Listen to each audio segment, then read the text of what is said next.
You said in London in 2012 that the age of entitlement is over. So what entitlements over the next 3 years will you stop or diminish? Well, you'll have to wait for the 13th of May. But you've had over 2 years to think about I'll it. give you an example.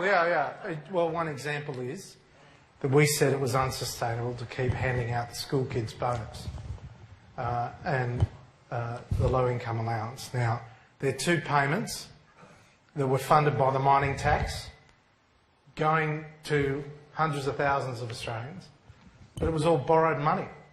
Now, we have been trying to abolish school kids bonus and low-income allowance, and as part of the package to get rid of the mining tax, we've been blocked in the Senate. Hopefully, common sense will prevail when the true state of the budget is dealt with on the 13th of May. But they're two significant payments go out to people that we can't afford anymore, and we've said we're abolishing them. Okay, well, you're going to fund 4 of the next years of the Gonski school reforms. You're going to continue with Labour's disability scheme. You're going to give much more generous parental leave.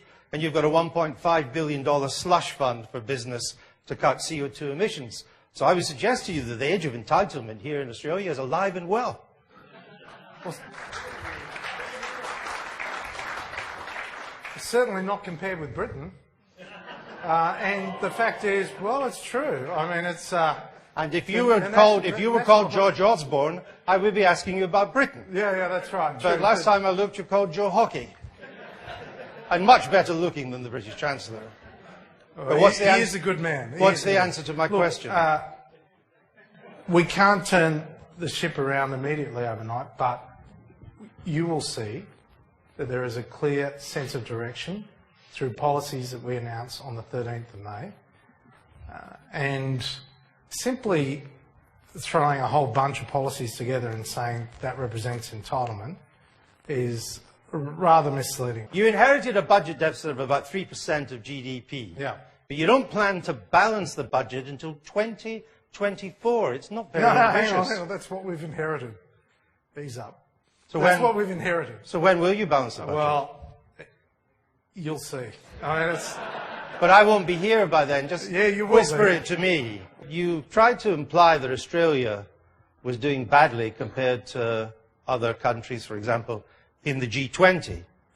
Could you name any other G20 economy that has only a national debt of 23% of GDP, a 3% fiscal deficit, 3% growth, in its 22nd year of continuous growth, unemployment of less than 6%, a strong currency, and massive mineral resources?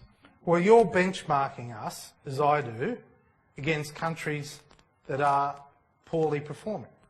Our benchmark in Australia is to be the best in the world. That's what we were, and that's what we want to be. But now, but my question was, could you name another G20 economy that could bring together all these assets? No, but they didn't start in the position that we started. But that's not my point. My point is that however you define Australia's performance, compared to most of the G20, it's actually doing rather well. I don't accept the basis of your question, which assumes that it's okay for us to underperform our benchmark. We have to be at our best. We've got to be able to compete. But I'm talking about the G20. Well, yeah, I know the G20. That includes, I share it. I'm familiar with it, right? Then if you chair it, I'll ask her a third time, and I'll maybe get an answer. Could you name me a G20 country that could bring all the, I'll read them out if you want again, all these economic assets together? Could you name me one? No, and I tell you why. Because they did not start in the same blessed position that we started in 7 years ago. We had no net debt. We had 4% unemployment. We have enjoyed the best terms of trade in the history of our nation. So you're not doing badly. Hang on. And what's happened is that we have dropped the ball.